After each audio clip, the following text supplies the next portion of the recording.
funk. Thoughts deep, boys steeped in the depths that he sunk. Big stress, depressed in the middle of fall. Sky gray, I late in the thick of it all. I wonder, how long can a human survive just staying alive or carrying the rest of the tribe? Waiting for the day to arrive or struggling dies, and I be doing way, way more than getting by. So why? Cop myself a cup of coffee, sipping water in it softly, cleansing me of stress I hold. Hey, cop myself a cup of coffee, sipping water in it softly, cleansing me of stress I hold.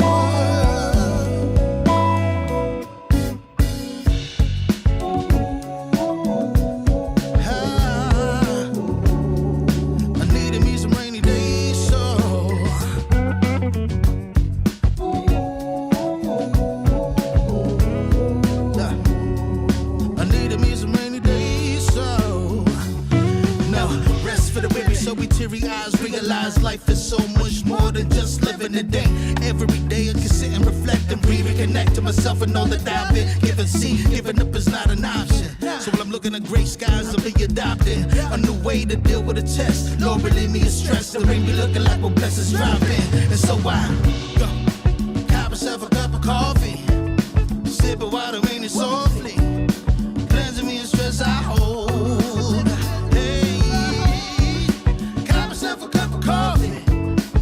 But water in it softly, cleansing me of stress I hold.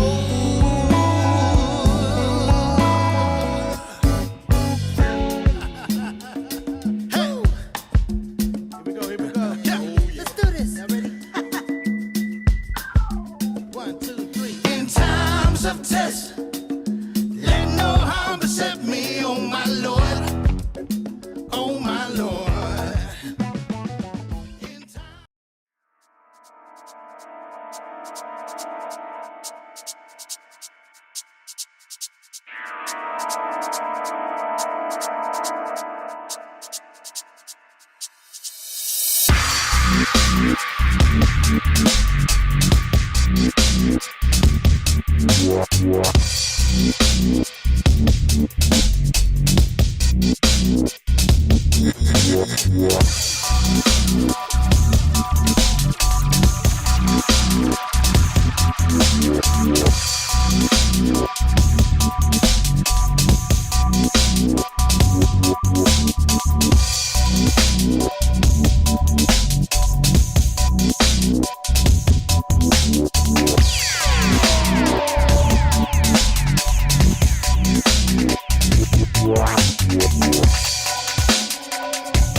Hello, fellow back scratchers.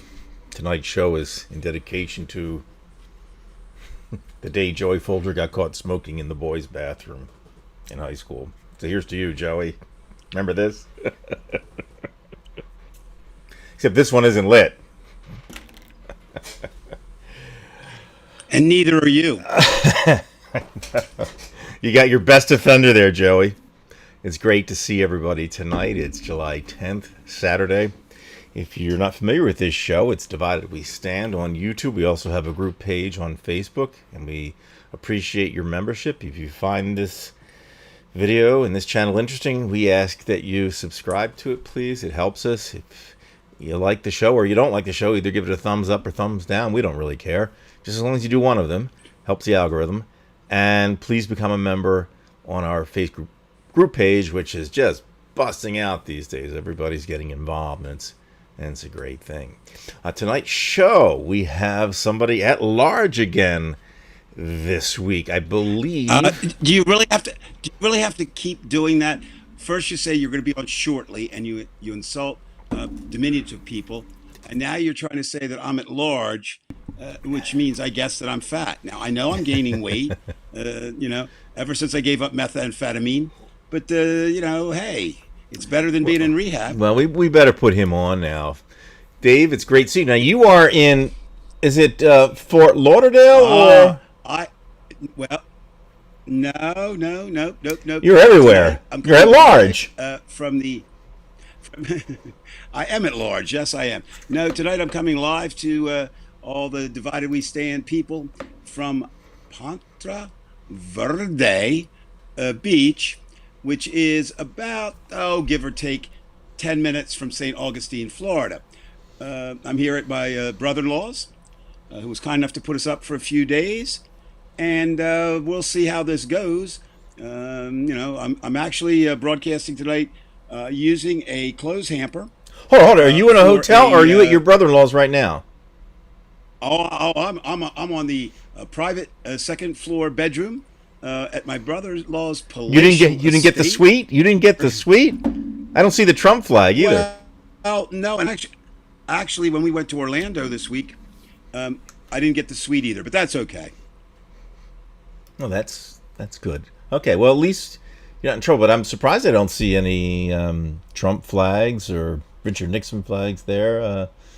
Well, I will say something about my brother-in-law. He gives us hope for all. He did indeed vote for Donald Trump in 2016 because he was born a Republican, and I actually believed he would die a Republican. And Osama, what do you call an escaped midget psychic? I don't know, Brian Weinstein? I have no idea. So we want to hear what that is, Osama.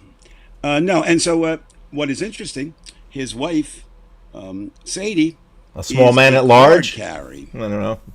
A card-carrying, progressive liberal, verging on about far left as you can get. So they make an interesting married couple.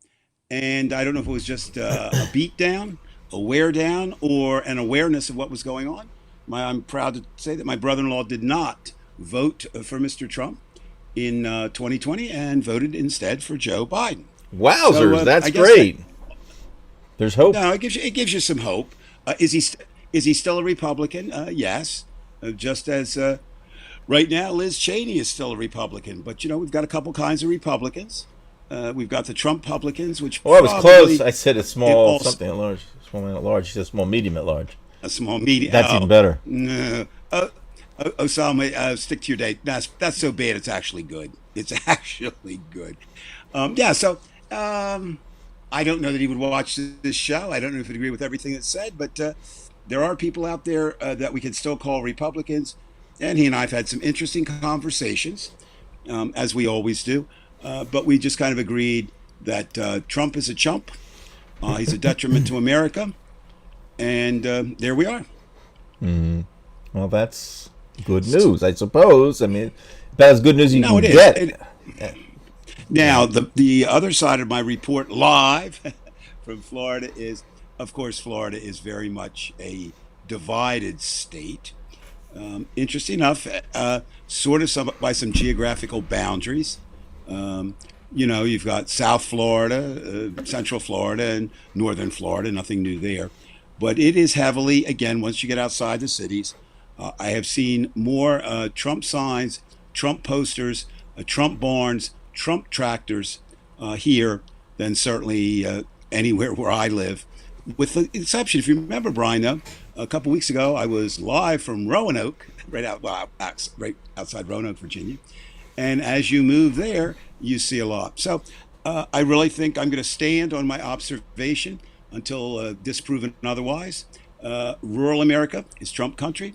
Urban America is Biden country, or whomever runs from that position. And the battleground is and will be the suburbs. And the key element of that will be suburban women. So I don't see anything changing at this point. And if they do... Well, I don't mind that, Dave. It's just I just hope that the votes will count. Because... Well, and there you are. I mean, I'm sure we'll talk about that tonight. It'll be fine. The labeling, and I don't... Well, I know we got a little bit of delay here, folks. Dave's on his brother-in-law's Wi-Fi, and it lags a little bit, so we'll have Wow, to is it? really work it out. Yeah, I hope well, no, I don't even know if you can. Um, uh, again, we've talked about Maybe you that, and we're talk not making faster, excuses for it. it'll work. Oh, I can always talk faster, Brian. If you want to think I'm talking to, so I can talk to that. Um, Interesting enough, we've talked about it, Brian, numerous times about the technology, and it's not quite there yet. Um, my brother-in-law is an extreme soccer fan when his family's involved. And interesting enough, two of his grandchildren, this is the second grandchild to play in the soccer national finals as one of the four best teams, and they're both keepers. One is graduated, and he will be going and playing at High Point University. He'll be a keeper there. And Cole, who is, what is he now? U13, so he's like 12 years old, is a keeper for his team. And he's been trying to watch him over the past 3 days, and it would freeze, and it would go here, and it would go there. So it doesn't matter. Right now, it's the same. If you're CNN, my brother-in-law, who is, shall we say, kindly, certainly technologically impaired, or you and I, who are probably somewhere in the middle. We don't have CNN's equipment. We're not technologically impaired.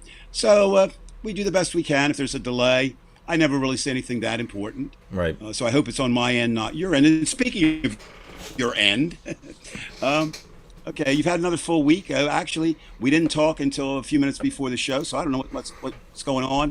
You're thinking, but as I say, you are identified, and rightfully so, as the I don't want to say warrior, because warrior kind of has a negative connotation. You are the concerned member of the team. Not that I'm not concerned, but I think I look at you maybe as more typical of people who are on the left, but concerned about what could and is happening to America. So what's got your All right. Two things. concern veins up? Go ahead. What do you got? Yeah, two things. Well, first I want to start off with something that I spoke to Dave about 3 hours ago on one of the other channels. If you remember, Head in the Box, which goes back to being called iGeneralist. Somebody flagged one of my videos about Alan Dershowitz and the Epstein saga. One of the best videos I've ever had. It was with Paul, and I went through the whole thing. It was taken down by YouTube. And then that same day, from Divided We Stand, one of the thumbnails was taken off. I had something with Kevin McCarthy taken off, which I did take down. I don't care about the thumbnail. But, anybody can report anybody. And I said, the hell with this. I'm going to appeal this to YouTube. And I told them, I said, look, there were no direct threats. All I did was talk about Trump's white man overbite, and they sent me an email back saying they were going to reinstate it, and there was no reason for it to be taken down, which is good news. But I guess it was a lesson to myself that you're going to have to do something, because these Trumpers will try to take down a video which only had around 230 views. It had all likes, 16 likes to nothing, so it was a good video.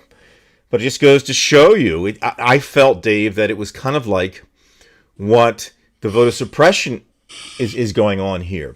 They see something as a threat, and they try to end it. Well, that was a good video. I actually thought maybe Dershowitz saw it in some way and got pissed off. Well, I think it's like everything. There's good and bad in what you just said. I'm not an expert on Facebook, but because we use it for a lot of different things, I do know a little bit about it. And it's my understanding, and from some more than understanding conversations I've had, that there's a couple ways you can flag a video, right? One is someone finds something offensive and they send it in, and then it's checked out. But also they have these algorithms running and different AIs and things, and they're just keyed sometimes on one word, right? And I've had that happen. And my argument would be, it's great. Machines can do certain things, but right now, just like this video feed that I'm looking at, is not really acceptable from what I'm seeing. AI isn't really acceptable yet either, and so far it doesn't really put things in context. I've talked before about this. I think it's important for our listeners and viewers to know. a number of times people have said, this can't be true, can it? And then they post something that isn't true. Well, the idea of it is they're asking, and I'll talk a little bit later tonight. It's getting harder and harder sometimes, seriously, Brian, to determine fact from fiction, truth from falsehood, or what you want to be true. It's just getting tougher to do. So, I think you with that. But the thing that I like, the good news is this: you hear from the right, only right wing people suffer this. I laugh because a lot of times we are silenced, and they say that on Fox with its millions and millions of viewers. But there is a perception. Donald Trump, we could talk about that a little bit later, did something that on its face is ludicrous, but has a much more insidious purpose behind it, I think. And we could talk about that later. But the idea of it is that all sides, or most everybody, because they feel like okay, you put together a good video, you knew there was nothing wrong, and suddenly there's this flag. You did the right thing. Right, and I'm worried that I'm going to get people do a second flag, 3, and your whole channel goes down. You know what I mean? So, the first one's actually a warning, but for all intents and purposes, it's a strike. Now, I'm going to go a little bit different because it's not my show. I just hang out on it. It's your show. I'm going to go with my good friend and sometimes, well, I say good friend, my good literary friend, Henry David Thoreau, who said in Unjust Times, the only place for a just man is prison, right? And I'm going to take a little bite off that, as the kids would say. And I would almost look sometimes at being put in, not all the time, but sometimes Facebook jail or Facebook killed, if you know you're right and they were wrong, kind of as a badge of honor. And I've told you before, if that happens, we'll open another channel and another channel. We'll just keep going. But yeah, you're right. I mean, it's and you have to fight. You have to fight back. Well, there you are. Okay, Brian. The days of just sitting back and I understand. I mean, I disagree with everything. I find them hideous, heinous, evil, misguided, malinformed, brain damaged, brain addled. I mean, pick your wording. I don't care. But on the Republican side, but they're fighting, their battle, and they believe they are true, and we have to fight our battle because I'm convinced that they are not true, that they do not speak the truth, that they do not even understand anything about America other than what they think America might be, which is a Christian nation, it is not, which is a white nation, which it is not, and the is-nots, we could go on all night. Right. But but again, and I think everyone needs to understand this. No matter how secure you are, that puts you in a raw. I mean, every time I get that, I sometimes I get angry about it, sometimes I laugh about it. Depends where you are. But frightening indeed is the word when you think about there are a number of powers that can chill free speech. Sometimes free speech shouldn't actually be free and shouldn't be spoken even, shouldn't even be speech. But the problem is once you start to getting in that line of censoring this, who do you censor, when do you censor, who censors the censors?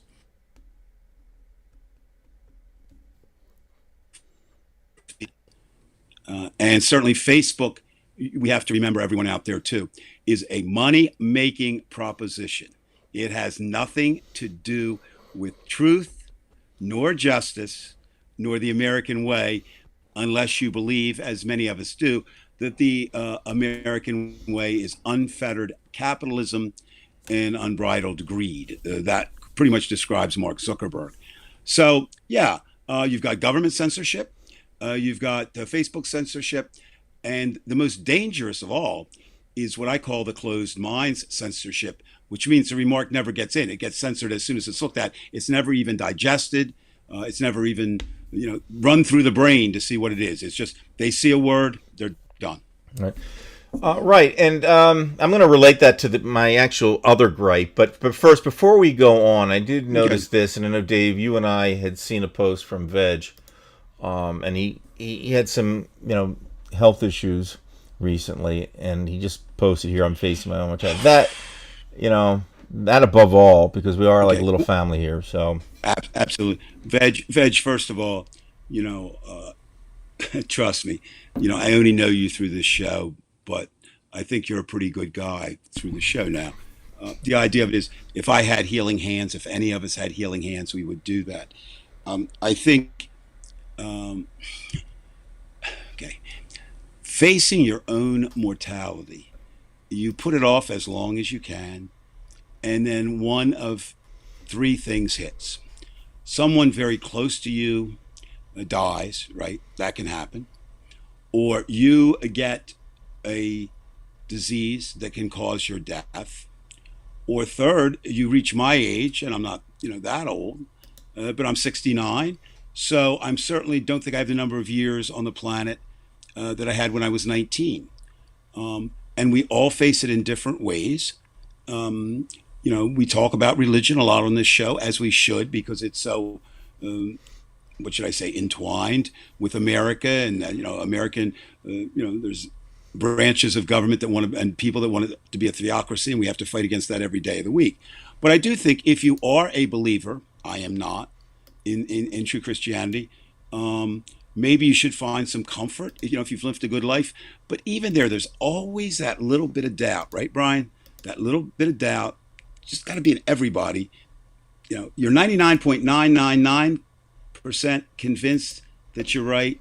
But since no one that we know of, has come back and described death, yes, near-death experience, I saw a light, but I'm talking about factually has come and said that, to support, now suddenly not, and it's a good thing, I think, too, a little bit.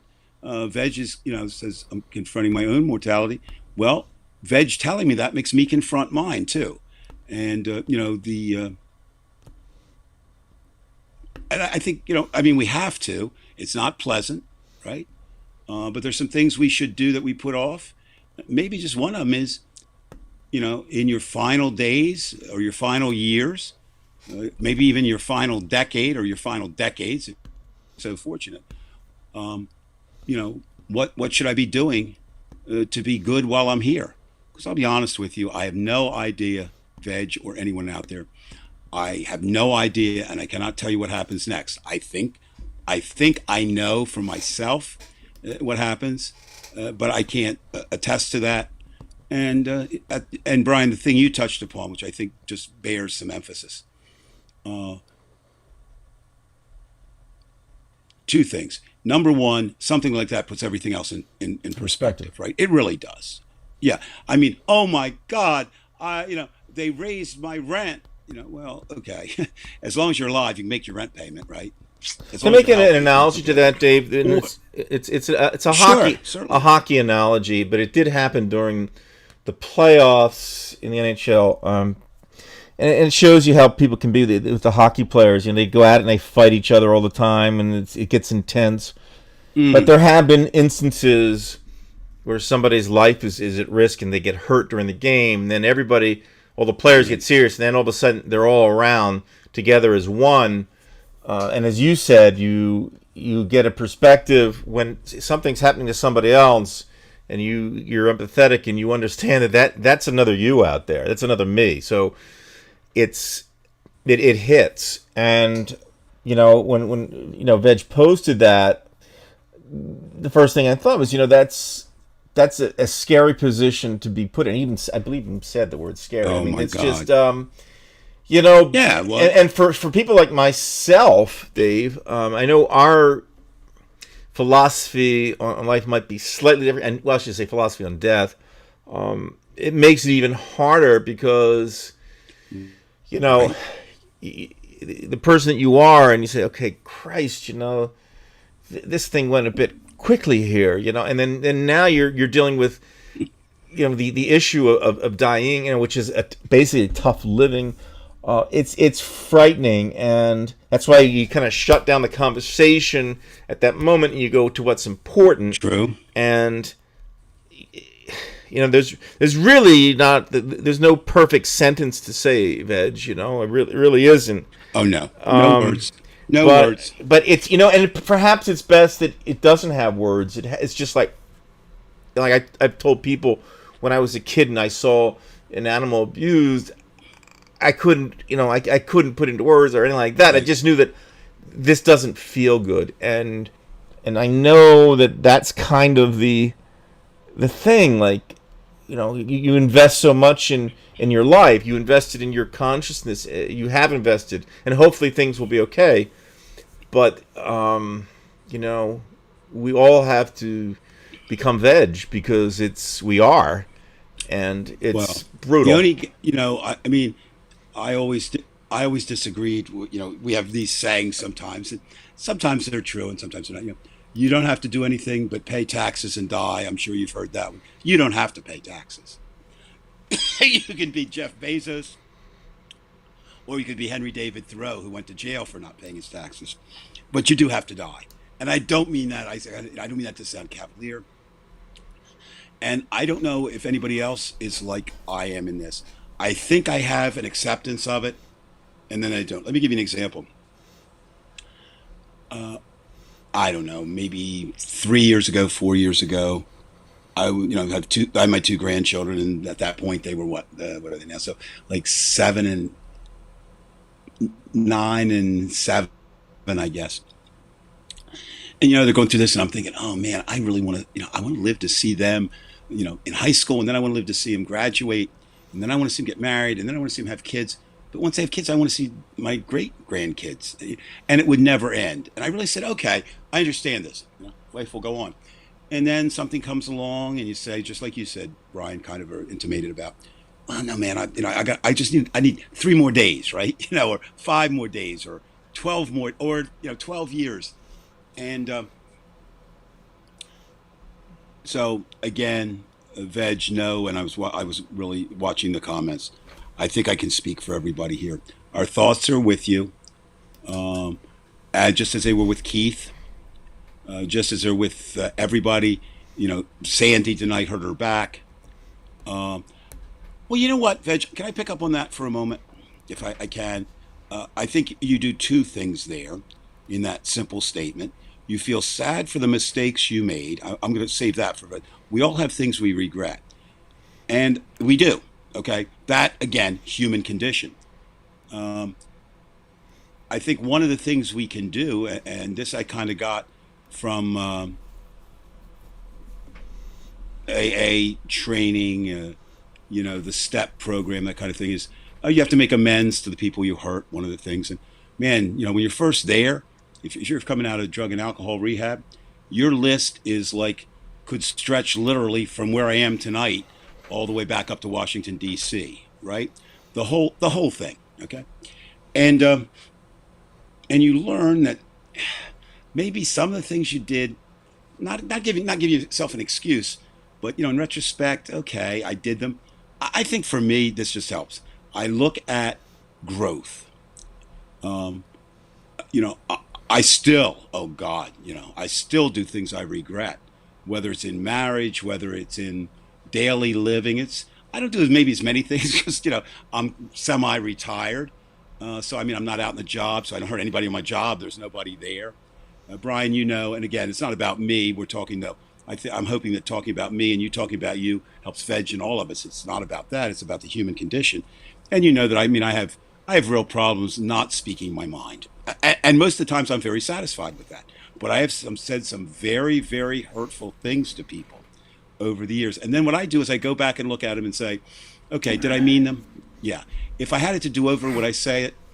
Probably yes, because I said it in that snap moment. But I really do think, and could you put veggies back up? Because I want Sure, to really address that second absolutely. part. So certainly, veg, you're no different than any of us. We all have these things we regret. I'm going to guess, I'm just going to guess, um, unless you accompanied, a mass murderer who never got caught, that probably many of the things we regret, we're harder on ourselves in our regrets, just like we're always harder on everything. One more time, Brian, because that went off very Sure. quickly for me. I'm I sorry. have it under I was favorites here. talking and I So. shouldn't have been. I feel sad for the mistakes I made.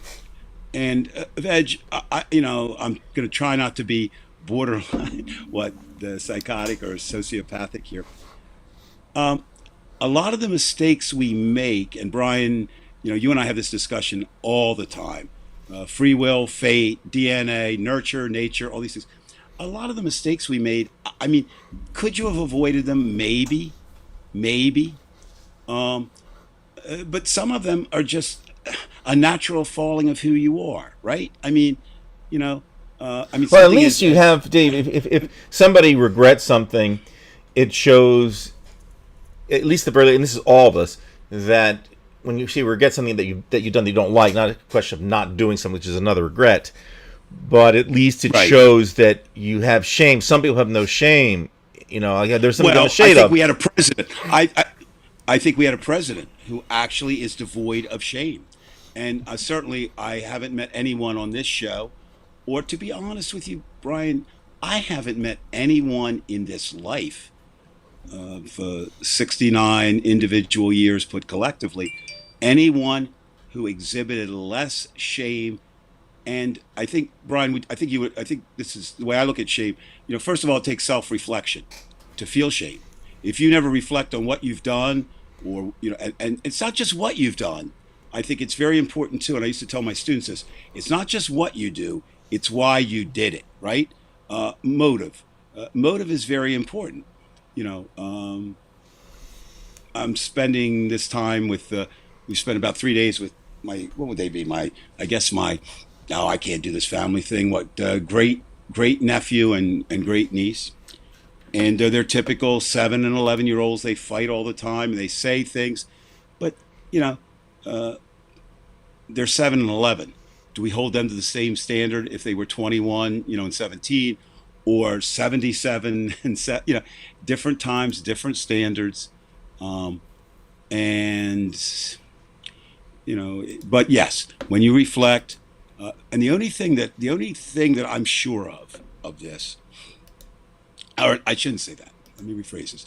It works for me. I don't know if it would work for anyone else. If it works for me, or I don't know if it would work for anyone else. And this is the idea, as I say, is the growth idea. You know what I mean? I hope that I've grown because I can accept bad things that I've done or the wrong things that I've said, as long as I make a serious effort to learn from that and try not to do it again. A wise man, and wiser than me, and there's billions of those on the planet and have been at all times, said, if you really want to live a better life, try never, or try as much as possible, not to say I'm sorry. Think about that. That's pretty cool. In other words, if you're, not if you don't, not if you disregard saying it, but if you really do look back, like you said, Brian, on your life, and you find that less and less you have to say, I'm really sorry for that, or I'm sorry I said that, or I'm sorry I did that. That's growth. Yeah, I was just going to say, Dave, on Veg, because Veg made it, and I think this is probably something Veg will need to do. Veg, and I'm not your mentor, believe me, that's the last thing I am. But as you know, I like leaving a catalog of work because, it will outlive, like everything right now. This video, somebody's going to watch someplace eons from now, somewhere, and Dave and I will be long gone, but this will still be here. Well, and no matter what happens to you, I'm planning on sticking around for a well, while. He'll be around forever. Me, I'm so, what do you call it? Transient. So you'll do yourself good by doing that, whatever happens or not. Just do it, because I think it's that mentality that will help you. And I think when you make your last video, even if it isn't your last video, more comes out, and you'll say some really important things. And yeah, I think it's a wonderful thing to do. Well, I do too, and it's kind of strange in this ooey world where everything may or may not be connected, or we look for connections or whatever. My wife and I today, I saw this article and said 5 things you should do, to make yourself a better person, and it was it's from one of those life coaches, and I used to poo-poo them, but for some people they're needed. Okay, and that's fine. And Brian, in a way, as teachers, we were life coaches. As parents, you're life coaches. I mean, I just sometimes question people who charge a lot of money. But hey, if it's helpful, that's fine. And one of the questions was, if you found you had 6 weeks to live, what would you do in those last 6 weeks? Right? What would you do in those last 6 weeks? And we both looked at one and said, oh, for us, and this is the, we would just go and I would just spend time with my grandchildren. But I did add something, Veg, that Brian was alluding to. I said while they were awake, I would stay up with them. And then at night, when they went to bed, because why do I need to sleep if I know I've got 6 weeks? I would make, I don't know if it would be a video, a diary, a book of all the things that I think I've learned, to pass on. And, Brian, it's funny, when I was an English teacher, obviously you find favorite poems to teach. And for high school kids, I always felt short, powerful poems were the best, and one is by Percy Bysshe Shelley, Ozymandias. I don't know if you're familiar with it. But the basic storyline is Ozymandias is a king and he's grandiose and he wants to leave something and he builds this big, Egyptian-like pharaoh, and the sands of time had just blown it away. Kansas does it a little bit more directly. All we are, the band Kansas, all we are is dust in the wind. I think both of those, not the writers don't, but I think they fail to take into consideration motive, right? Ozymandias's motive was to be grandeur and last, not for anything he did, just his, and there's a great line. It says, look on my mighty works and despair, as if he was the greatest thing going. None of us are. So that's a bad motive. On the other side, Kansas is all we are is dust in the wind. Keeps us from being too proud and too stuck on ourselves. But I think we're much more than dust on the wind. I think we are everyone we touch in a positive and negative way. And you don't have to have a calling. You don't have to be a minister or a teacher or a doctor. You can be anyone and touch lives. You can do it, Brian, with video like you want. You can do it with writing, which is, one of my things that I do. But basically, where you do it, Brian, the most, living. People see you, and it's amazing. You, all of us, not you. I mean, you being all of us. We leave a record, and our lives are more powerful than our words. I always come back. I don't know why I get on this. I guess I'm obsessed with it in a way, but I always laugh in the the 60s, the late 60s, early 70s. Parents are having the drug talk with their kids. My parents never did this. They were more understanding. But son, I don't want you going out tonight and doing any of that there pot smoking as they have their fourth martini. Right? Do as I do, not as I say. Mm-hmm. So Veg asked us that we discontinue. That he appreciates everything we've done with the conversation, but he's getting a little bit embarrassed now. So yeah. So, Veg, we're done. Now, if you want to go the other way, Veg, if it would make you feel better, I can insult you for a while, too. I'm very good with that. So, but you know what? I am going to say one more thing because, I don't never listen to anyone. Why should I?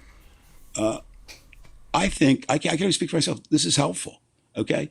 The show's about people, right? And I'm going to tie it back in. I can tie anything back in.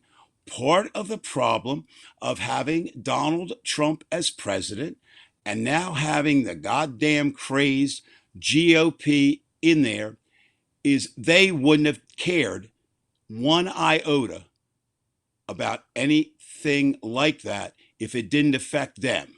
They wouldn't, okay? And that's what I hope makes us different. We do care. We care about collective groups and we care about individuals. So I don't think this was out of place. I think it was good. And we can move on. So what? Anything else, Brian, that's got you bugged before we move on? I can't hear you, Brian. Brian, I can't hear you. Nope, can't hear you. That's me. I didn't press the button on the mic. Okay. My apologies. That one was my mistake. Absolutely. Your brain is small, too. Yes, I know. Understand that. But in any case, I do want to connect my original thought about the strike that I got from YouTube, which, again, through the appeal process, right, I won, and I deserve to win that. It's my much bigger channel than this one, so it I mean, bigger in the sense it was bigger, and I didn't want to lose it. You know what I mean? 3 strikes and you're out kind of thing. And it was unfair. But I was connecting that with all the news about voter suppression. I was watching a report from Texas, and I see how they're going to have a lot of protests, which we're going to need to do. And we're going to have to get all the community, the minorities, and the liberal Democrat, everybody you can get together. We're all going to have to work to stop this kind of thing, because this is completely out of control, absolutely out of control. And we have the elections coming up in 2022. They seem to have the courts behind them. It looks like Manchin and Sinema aren't going to be helpful in the situation. So we probably have to take it to the streets. And you've said that yourself, that sometimes you just have to go to the streets. Yeah. And what I was going to tie into is what I was seeing in this CPAC crap. And I want to just show you, I mean, everybody knows about Don Jr., and he's full of shit and all that kind of thing. But let's just watch this glib presentation that he had. And I believe this was yesterday. Could have been today, but it doesn't matter. Okay, so let me just switch to... Hold on for a second, folks. All right, I'm going to put on the loop. Hang in there with it, okay? So here we go. We're just going to watch a little bit. It's 20 minutes long. We're certainly not going to watch that. I just want you to see some of this. Wow. How you doing, CPAC?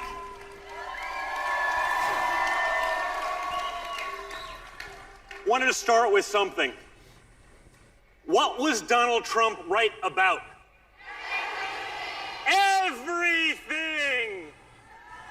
We see that now, right, guys? Right? At what point in time in these morons' minds was, I don't know, the Wuhan lab leak theory not the most plausible argument in the year 2020? Of course it was.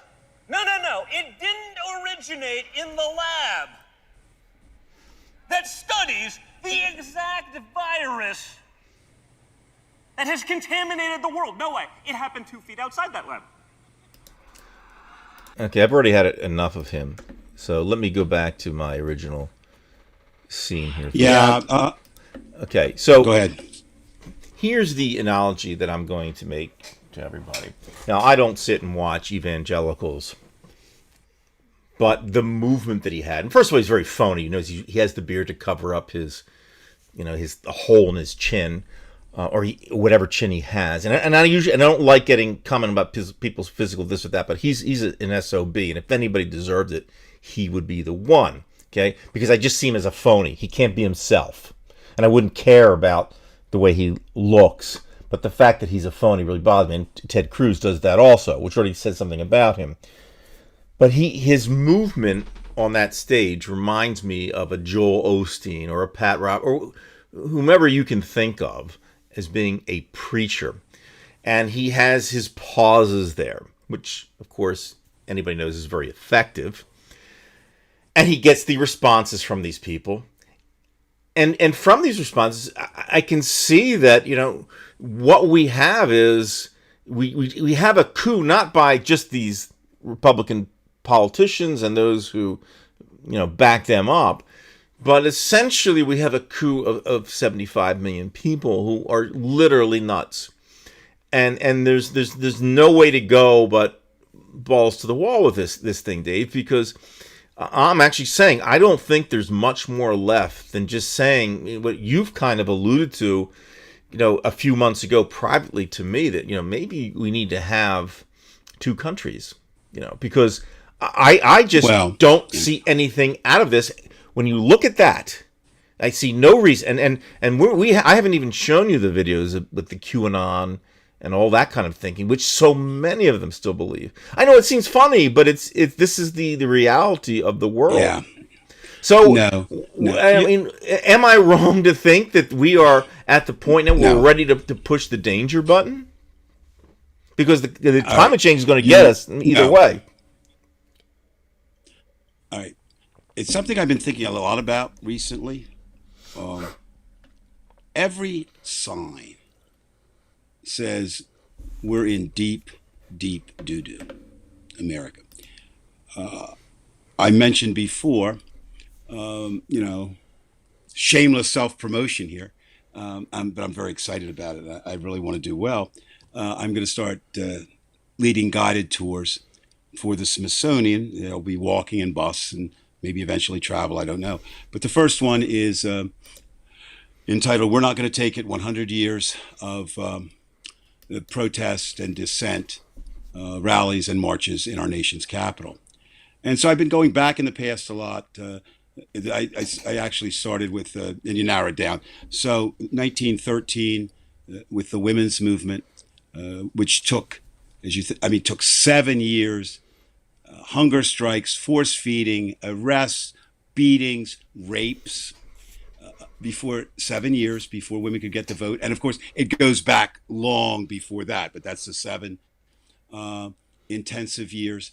And the second thing that I'll be focusing on in 1923, 25,000 Ku Klux Klansmen proudly marched down Pennsylvania Avenue. And so I'm really in that period right now. It's funny you mentioned Joel Osteen and the Ministers. So I'm going back and reading other things. I highly recommend everybody. There's some books that you just really need to read, not because they're great literature, but they tell you so much about life. And one book that I feel that way about, Upton Sinclair, who was a muckraker more than a great writer, wrote Elmer Gantry, and that is the definitive evangelical fuck preacher. There's nothing has changed. You can look at Swaggart, you can look at whomever, and Elmer. And if you're not a reader, just see the movie. Burt Lancaster does a phenomenal job in there. My point, Brian, is I haven't found a period in American history where we were united at all, ever. Even I figured, and you'd said before, and we talked about, and I would always say, maybe World War II. No. Common Enemies made it a little bit more, right? But no. So on one hand, I'm saying, well, this is kind of business as usual. But no, it's not. And what has changed is the media. And not the media necessarily. You've got Fox News, now you've got OAN, and you've got Newsmax. So that's one media. But I think the more dangerous media is social media. We now know immediately. Oh yeah, Trev, absolutely. Wasn't far off, was it? And again, this is not a show about Dave Price, but living in Washington D.C. As I say, I got to see it, and I got to see several scenes were filmed at the Lincoln Memorial, and I got there, and I was actually convinced them to let me beyond the barriers and go up, and it was more chilling to me watching it be filmed than when I saw it on the film, because you're looking at this, yeah, okay, and I'm thinking, yeah, we're kind of there, and we have some debates in DC about, is it 1984, is it Brave New World, is it Fahrenheit 451? Is it Handmaid's Tale? Is it We, the great Russian dystopian novel? Is it Ridley Walker, a British one? Is it The Stand, which of course is Stephen King's opus? When you got the pandemic, and is it the Andromedas? And right now we're living through all of them, And the scary thing is, two things I think make this different right now, today. One is the fact that everybody has an opinion and can express it. Never happened before in America because, send letters and see how long they get there, right? Newspapers, months to circulate, a little bit faster with the telegraph, but you had to have a telegraph. Newspaper, write a letter to the editor. They may or may not print it. Today, right now, Brian, we can express any thought we want in the next, hour and whatever we have, hour and 20 minutes. And it can go out there and it can influence people, and they can say we're crazy or they can say we're right. And there's right-wing shows right now doing what we're doing right as we speak now. Left wing, this wing, that wing. So no, you're not wrong to be very concerned about that. Mr. Trump Jr., I'm going to speak to him directly. I don't think the show will get to him. Well, we'll put you Donald, on full screen. I re- Hold on a second. There we go. Now, Don, just he's a listening second. to you. Yeah, Don, look, you and I are probably different in every way imaginable, but I think we may share something in common. The difference is I am a recovering drug addict and alcoholic, and some of your behavior indicates to me you may still be an active, if not addict, certainly a heavy user of certain things.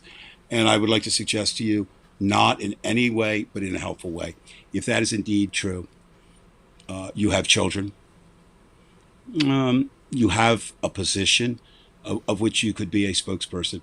I would just say get help. That's all. That's it, Brian. All right. For Donald.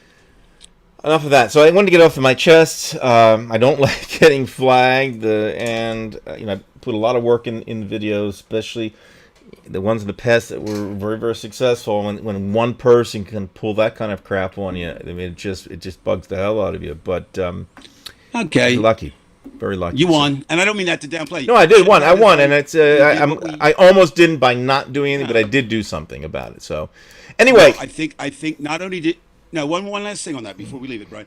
I think it's very important. It didn't really matter, Brian, whether you won or not. It mattered that you did something. Right. And that, let me get back to your voter suppression. Every one of us who feels that voter suppression may lead to a country that we don't want has an obligation to do something about it, including moving to a red state, if you can do that, sending as much money as you can. For example, in my case, I get besieged every day, every hour, for people asking for money. As Well, do I don't I. have that kind of money, and I'm going to target where I see the voter suppression states. I'm going to certainly give Val Demings some money. Not millions of dollars, but I would like to see her defeat Marco Rubio. Now, I also think, maybe it's not send money directly. Maybe find somebody down there, and send some money directly to them for gas money so they can drive people to the polls. I was thinking about that. If you think about, I was doing some reading the other day about again, for the talks I do. This was for the talks, not the tours. About the Birmingham bus boycott, Montgomery, Birmingham, in which both cities had.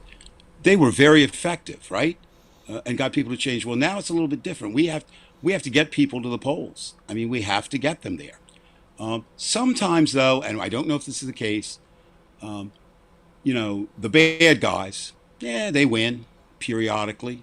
Goes back and forth. But sometimes the bad guys overstep their bounds, and they make people angry. And they might just make this. You make it harder. For some people, you make it harder for me and my buds to vote.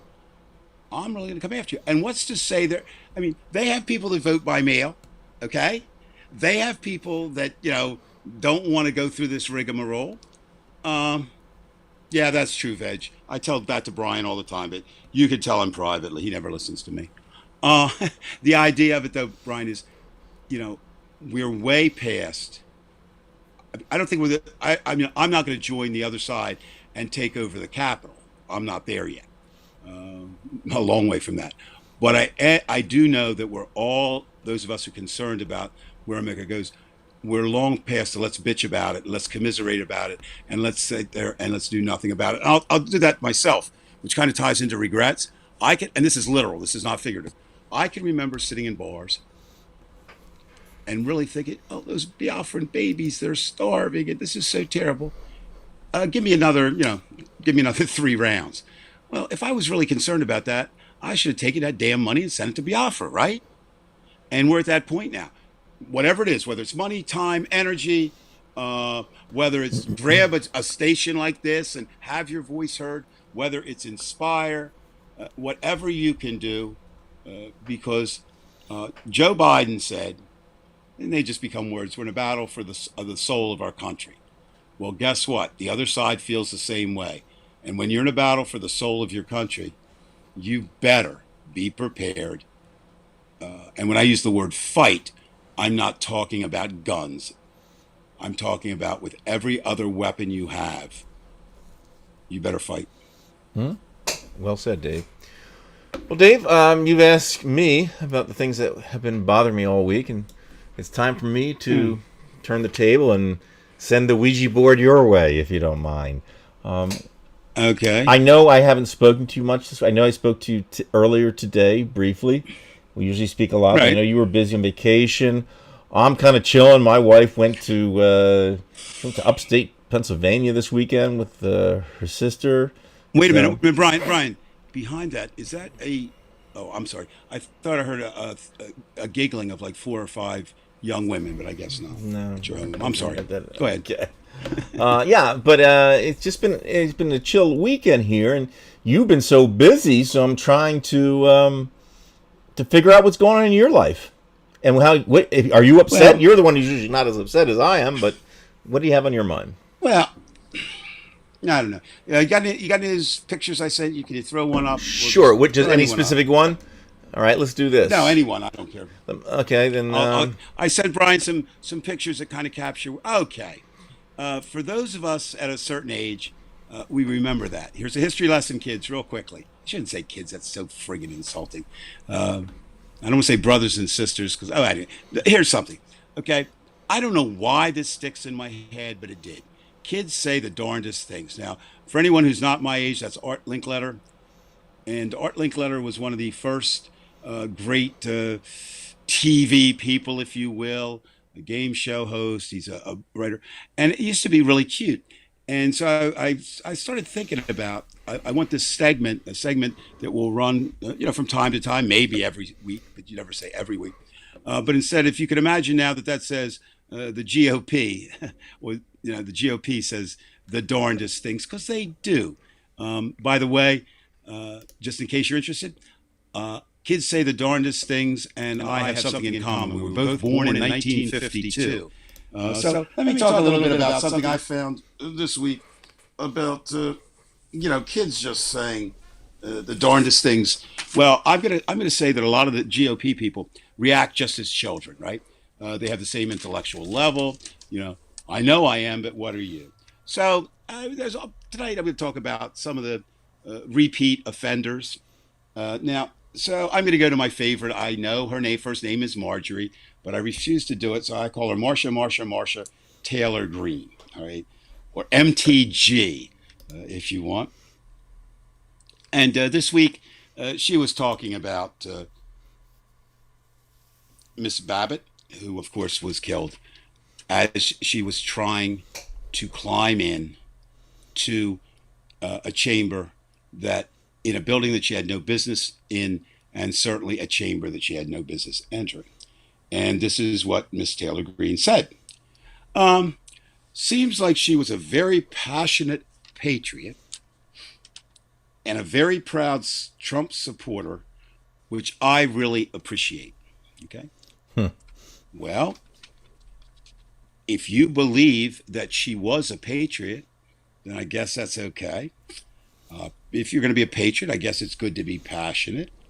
If you think that very proud Trump supporters are something that should be appreciated, I guess. But then she goes on, as Marsha Taylor Greene is like to do, and she says this, right?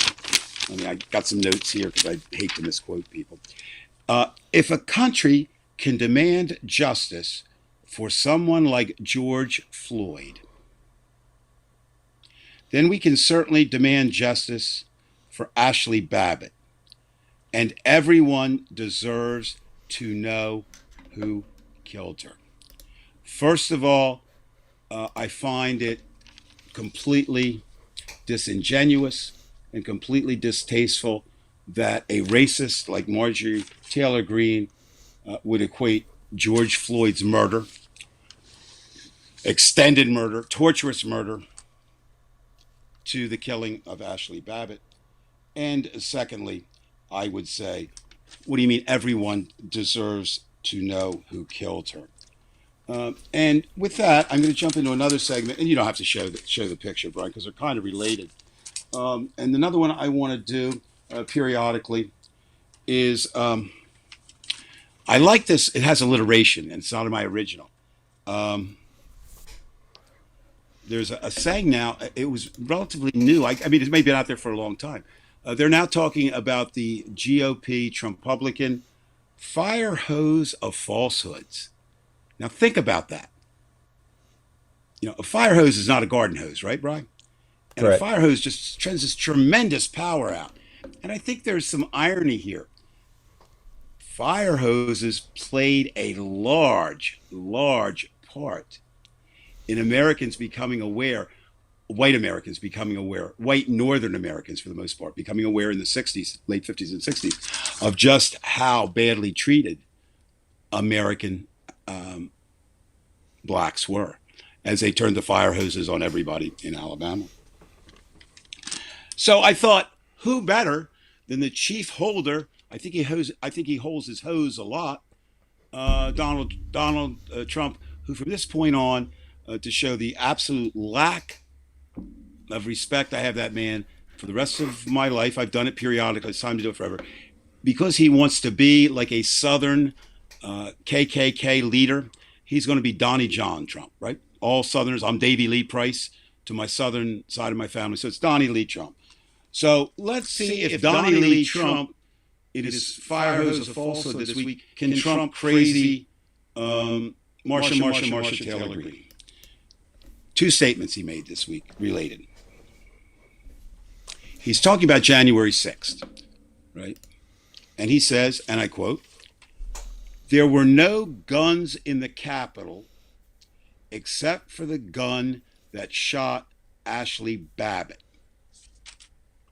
And nobody knows who that man was." Second statement. "The person that shot Ashley Babbitt, boom, right through the head. Just boom. There was no reason for that." How many lies in those two statements? I counted 5. Maybe we can come up with more. First of all, lie, Donald Trump. There were no guns in the Capitol. People were arrested for having guns. We saw guns, didn't we, Brian? Right. Not only that, they were in their backpacks.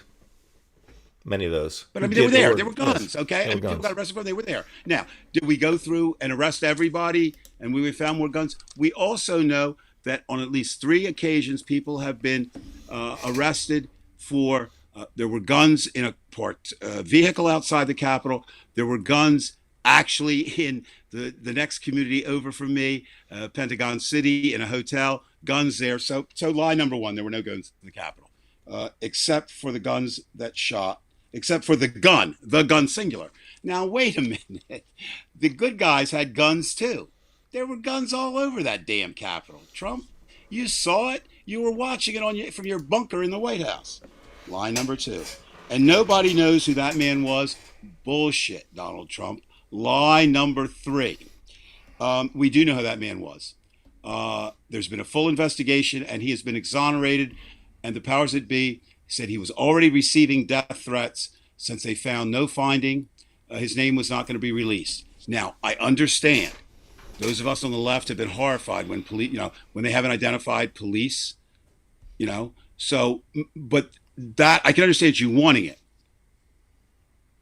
but wanting the name, but saying that nobody knows who it was is not true.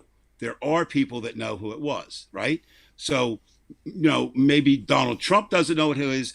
I don't know who it is, or Donnie John Trump doesn't know who it is. But there's 3 lies there. And the person that shot Ashley Babbitt, boom, right through the head.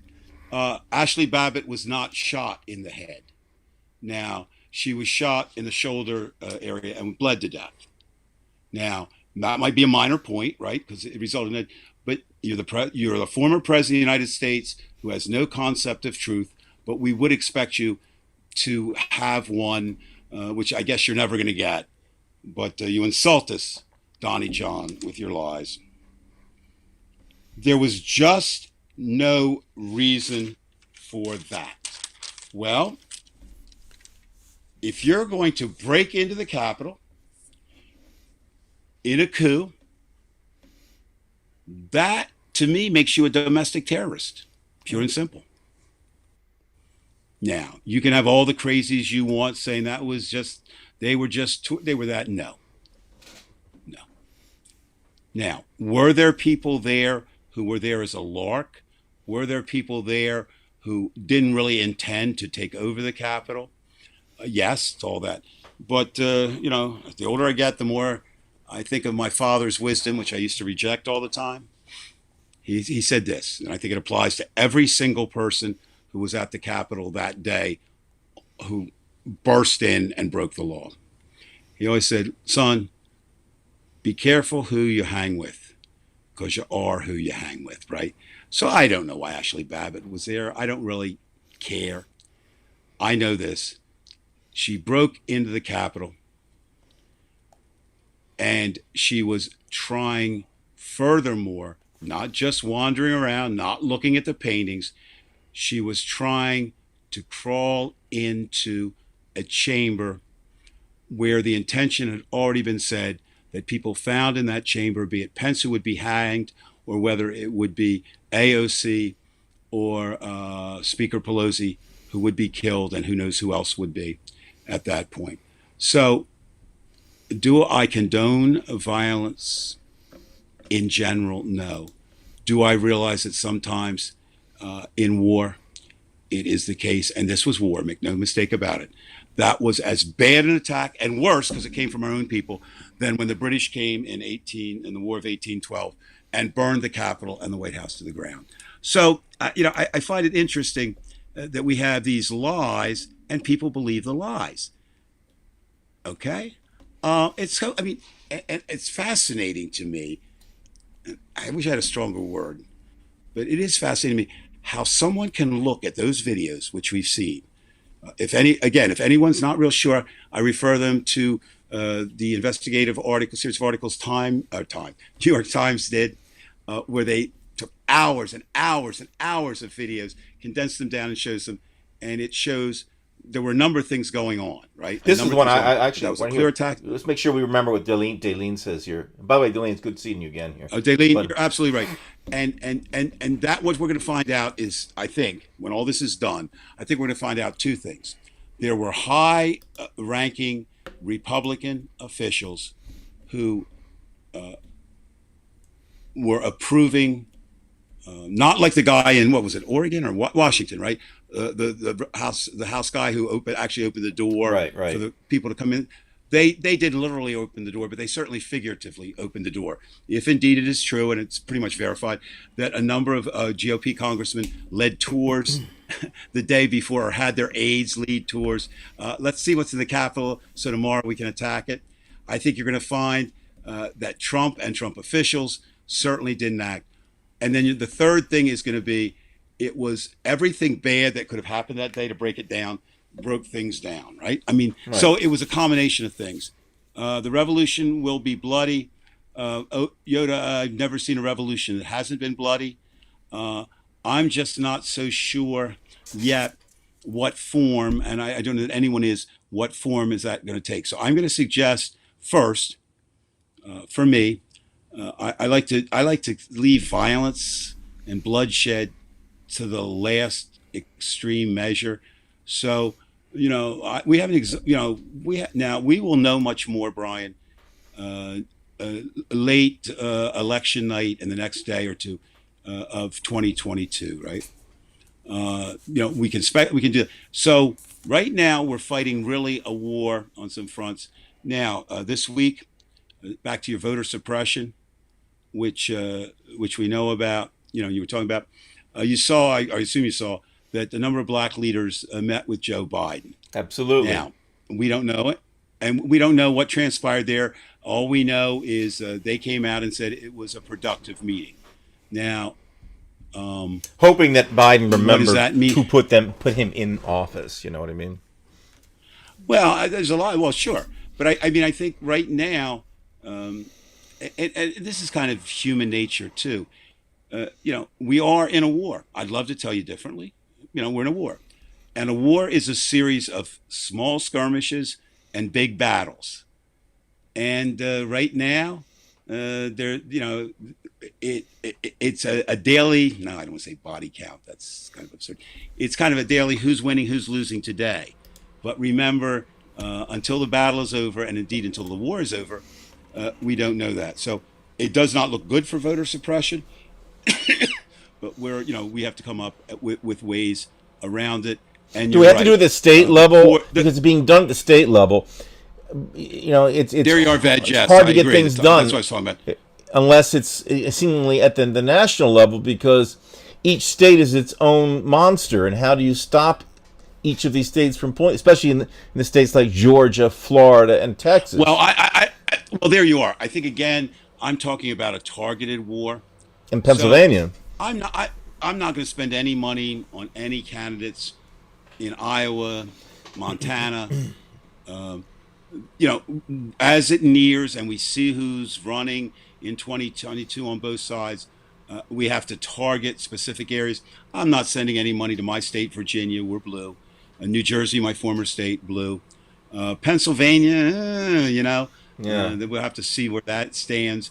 Ohio is gone. I'm sorry, anybody, liberals in Ohio. I think the bad guys have triumphed Bad there. guys for- But of course, we look at Florida. Of course, we look at Texas.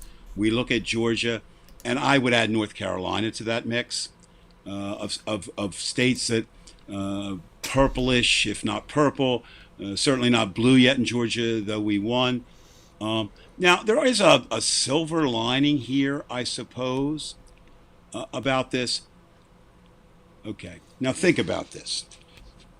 And then I'm gonna reject my own thoughts. But tonight, I'm just saying as tonight, I'm thinking, okay, as the Republican Party moves further right, I don't think they collect any bodies.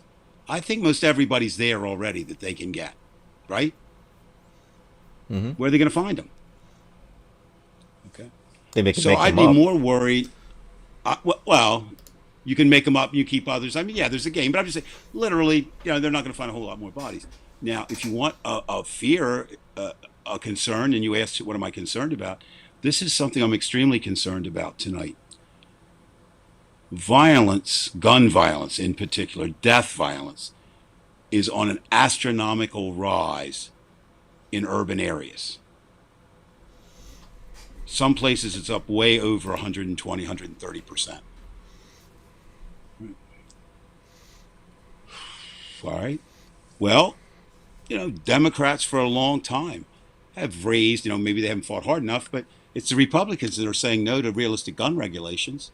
But now they're going to use that. They're going to use that to say, see, we have the answer. We always had the answer. Richard Nixon had the answer. Barry Goldwater had the answer. Ronald Reagan had the answer. More cops, more this, more that. We'll give them bigger guns. We won't do anything about the guys who have the guns. And my concern would be, since the suburbs are so near the cities that they are affected by them, that suddenly we get back with this election coming and it continues, that the violence moves the American voter to the right. The one about, I love that story. The white supremacists go to Philly, and they showed them what the city of brotherly love can do. Right. They sent them scrambling the hell out of there. And I think for the most part, your favorite, Kyle Rittenhouse. He's another one. Okay. And some of those, they're just bad. They're just bad bullies. And by bad bullies, I don't mean badass. I mean, they're just bad at being a bully. That isn't so much what concerns me.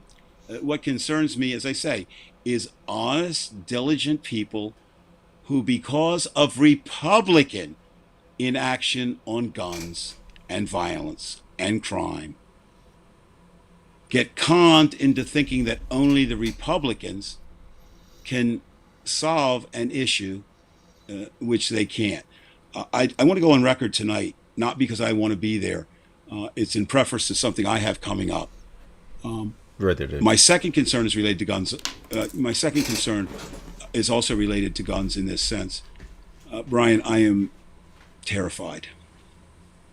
As the grandfather of two children, all things being equal, will be returning, if not this September school year. They won't be there the first half, and I doubt they'll go the second, but they'll be back from Australia. Will be in public schools, which I support wholeheartedly. But I think there's going to be, I hope I'm wrong, If I were a prayerful type person, I would pray that I'm wrong. I think there's going to be a horrific number of horrific gun incidents, fatalities in schools next year. I think it's inevitable, unless we can do something about the damn guns. And there are things that I believe we can do. Statistic, Brian, and it probably goes up every day. It certainly doesn't go down. Verified now. The statistic. Talk well. The statistic that's going around. Easy for you to say. 120 guns for every 100 Americans. 120 guns for every 100 Americans. Now, okay. I mean, there are certain things you can't say. Okay, we're going to get rid of all the guns. That's not it. The last thing I want to say about guns tonight, because I've got a lot more to say in the weeks and months to come, not necessarily on this channel, but to another method, is just like I said with voter suppression. You can't just sit there and do nothing. Now, what really bothers me more than anything else is this about the guns. Now, I'm nobody special, but I do live in Washington, D.C. I am retired, and I have time to go to hear a lot of people speak, and I enjoy doing it. It's not a chore. It's not that. And on two separate occasions, when he was alive, I had a chance to go where Judge Anthony Scalia was speaking. Now, we know that Anthony Scalia was the poster child, or the poster boy, or the poster judge, however you want to say it, for conservative views. I'm not going to go into my personal feelings about Scalia. Actually, they're certainly higher than my professional views, but I will say this. On two separate occasions, I heard him address the issue of guns. And he would be the most important Supreme Court justice to address that issue, since he wrote the opinion in Heller versus D.C. on the gun case. In essence, simplified, D.C. had a law that allowed you to have a gun and allows you to have ammunition, but you could be arrested if you had a loaded gun in your own home, right? In your own home.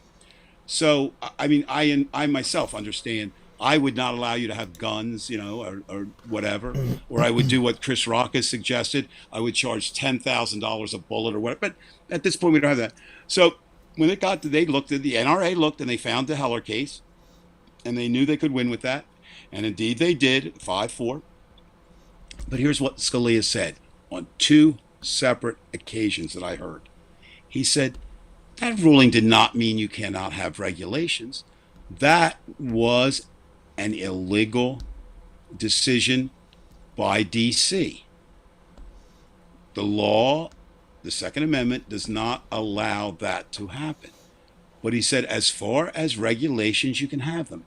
And somehow the NRA, Scalia didn't come out and say anything, so he's somewhat at fault. The NRA was able to translate into that, you may have no regulations. That the man who crafted that decision said, unless he was lying in two separate public occasions when I was there, he said these exact words or something very close to them. Of course you can have regulations. So just like I said, we have to do everything to get the vote out. Those of us who are concerned about the gun issues have to do everything. And here's the only thing we can do wrong, Brian, is to do nothing. That's it, to do nothing. So yeah, I'm still optimistic in this war. But one of the concerns that I have, before we get to the violence, which some people have said tonight, and I'm afraid probably is inevitable, I don't see it being mass uprisings yet, or even at all. I see it being hit and run terrorist tactics, maybe on, I don't know what it'll be, but there will be lives lost. I mean, I don't think there's any question in the next X number of years, as there already has been at the Capitol. There'll be some more of that. But my concern is that the GOP politicize violence that they are directly responsible for, whether it's not putting money into poor neighborhoods, whether it's giving rich gun collectors the ability to have guns, whatever it is, whether it's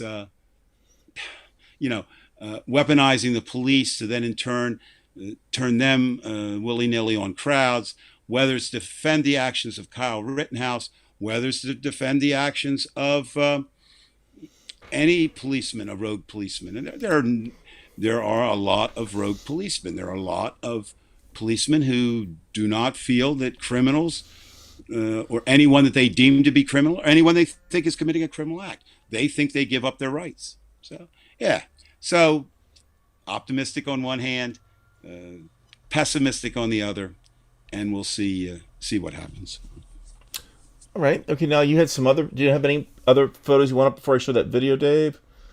Let me see. Do I have anything else up? Which video is that, Brian? The Danger Will Oh yeah, Robinson. you got you. No, well, yeah. You know what? Because let's see what time we got. Yeah. We have Just around real 40 quickly, minutes if you left. could, I know. I see. I'll do this one very quickly. Throw up the train. Throw up the Crazy train Train? because All that's right. going to be our image. I found. If you got it there, you got it. Yeah, there we are. The crazy train. All right. So last week, if you were part of the show, sometimes this will be one of the things I'll be sending in. If I finally get a life on Saturday night, can't always be live. So far, we've been able to do that. And it could be Trump this week. It could be Marcia Taylor Greene. But I'm going to bring back an old standby, Brian. Somebody that I know personally, you would like to have their hairstylist. He's actually is represented in the state where I am tonight, and that would be the one and only Matt Gaetz. So Donald Trump now is going around the country having these Donald Trump rallies, which again, Donald Trump is not averse to doing what Donald Trump wants, even though if no one else has ever done it, and and of course he is running for president, at least in his mind. I like this idea. It's Yeah, great. It's fun. veg, Give him a musket. veg, any time. Join me because I can tear apart that Second Amendment, and that's part of it. What the arms meant then are not what arms and bear arms. I mean, there's all kinds of things wrong with the interpretation and the current interpretation of the Second Amendment. But here we go with Mr. Gaetz. He's now the opening act, Brian. I'm sure you're aware of that. So far, Marcia Taylor Greene has been an opener. And, the opener has to be, you've played music. And when you open for someone, you kind of have to be pretty outlandish. Absolutely. Because they're there to see the star, right? They're there to see the star. So, Matt Gaetz can be out there a bit. So here's what he did. Right now, he has announced formally that he is promising to nominate Donald Trump, here it comes, for Speaker of the House. Okay. Now, here's something Americans might not realize, and this is why I'm so intent on revising the Constitution. What are we coming up on? 250 years, right? Coming up on 250 years of America. Close enough. Nothing lasts for 250 years. Whether it's the guns, whether it's 13 states versus 50, we were conceived in slavery. We don't have slavery anymore, thank God. Although you could make a strong argument we do have economic slavery. But anyway, there's certain things that have happened that they never considered. Here are two things that I don't mean the normal. I don't mean that. I started to say that word, and that's and I don't mean uneducated. That somebody, unless they really delve into politics, don't understand. Two things I think are important. Do you know that you do not have to be a judge to be a Supreme Court judge? I Did do you know that. Yes. You told me that a long time ago, but yes, I knew that. But how many? I know, but how many people wouldn't know that? I mean, I wouldn't know. A lot if of I people didn't would know that, research it, yes. right? I would understand You just, that. yeah, you would. I mean, you'd say Supreme Court judge. Well, you have to be. No, there's nothing in the Constitution that says you have to be a judge. It's just been acceptable. And Brian, the thing with saying it's acceptable or it's been past tradition, we know what the GOP does with that, right? They have no belief in past practice, precedent, or tradition. Now, do you realize that you don't have to be a member of the House to be the Speaker of the House? You told me that one too. But I know that one's difficult Right. to. But I did hear that on MSNBC also. No, it's true, okay? Because it does not it specifies how the speaker gets elected, but it doesn't specify where the speaker must come from to get elected. So while it seems absurd on the face of it, Matt Gaetz's thing, it doesn't. And here's his direct quote. Of course, just like tonight, you saw and that was a great little clip. I looked at some other parts of it. If for people who are followers of, I don't want to say followers of fear, but followers of what could be out there, it's the son of the most powerful Republican, speaking some really crazy things, maybe on cocaine, maybe not.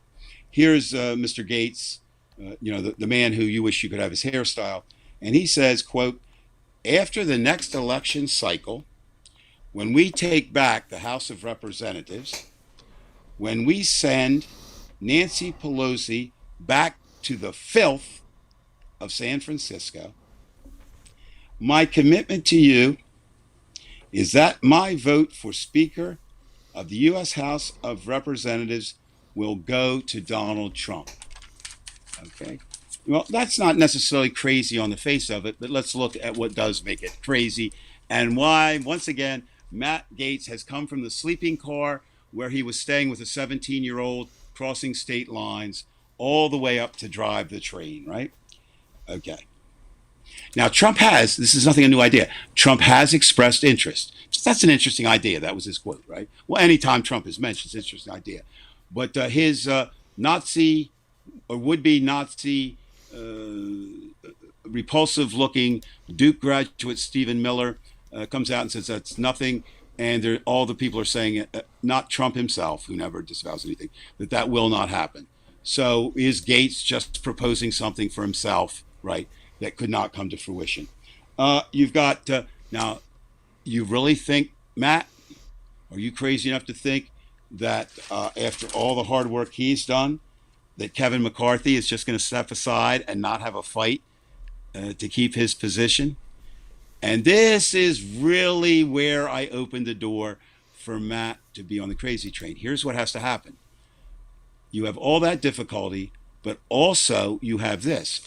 You have the fact that Gaetz has also said he will move to impeach Joe Biden, and he will move to have Kamala Harris impeached. Indeed, if they were impeached and dismissed from office, that would make the speaker eligible. Well, you can't just say I want him impeached, right? You have to find something. Then you have to find the votes. And certainly Donald Trump, if he proved nothing else, is you can be guilty as hell for a number of things, be impeached by the House, and not be dismissed by the Senate. But here I think is what really, really, really makes it crazy. For all that to happen, Matt Gaetz has to avoid prison, and Donald Trump has to avoid prison. And right now, the Vegas odds on both of them is they are not. Certainly what has happened to Mr. Trump in terms of the charges against the Trump organization certainly don't indicate that he's going to have a free run for a while. We'll see what happens. And Mr. Gaetz is in very severe trouble because if you remember, Joel Greenberg, who he's affiliated with and tied into, did plead guilty to doing some of the things that indeed is alleged or thought to be things, including the transport for sexual purposes of a 17-year-old girl, among others, which is a pretty serious crime. And Mr. Greenberg this week, I don't know if you noticed, it's kind of quiet with all the stuff that's going on. Mr. Greenberg asked for a postponement of sentencing because I have more to tell. Now, he may or may not. What makes me think he might have, and maybe he was holding it, maybe he was holding his cards to play his best hand at the end, is the judge granted the stay. And I don't think the judge would grant a stay unless there was something interesting. Now, that does not 100% point to Mr. Gaetz, but Greenberg's lawyer earlier said that if my client does talk to authorities, it will not be good. Something like the effect of, I would not sleep well tonight if I were Mr. Gaetz. So, it's not just one crazy thing. Matt just did a whole bunch of crazy things, so let's put him up there, shall we? What do you say, Bri? You got any objection? I have no problem. Now, is one of these pictures him, or do I have to find one? Or is it on the video? No, that was just a crazy train. No, the video is danger. We'll hold that for another time. That's, is there any, let's stop for a minute. we've had some personal things tonight going on. Is there any comments or any questions or anything you've seen that No, I deserve? mean, A I lot think of people them have been a lot of comments, but they're basically agreeing with what's going on, talking about the Second Amendment. Well, you know what? I want to say this because, you know what? Veg, you can't go anywhere now. I don't mean that. You really, I'm always jealous when somebody can do something better. Not jealous. That's not, well, yeah, fuck it. I am jealous sometimes. I'm supposed to be the clever one on this damn show. I should have thought of that. He does remind me of Osmond. He really does. Last week I showed a meme, I think you were there, where he looked like the terrifying dummy that was on the Twilight Zone. But you got it. He's an Osmond. Well, isn't that interesting though, Brian? Just something, we actually have a look now. I mean, the Osmonds creeped me out.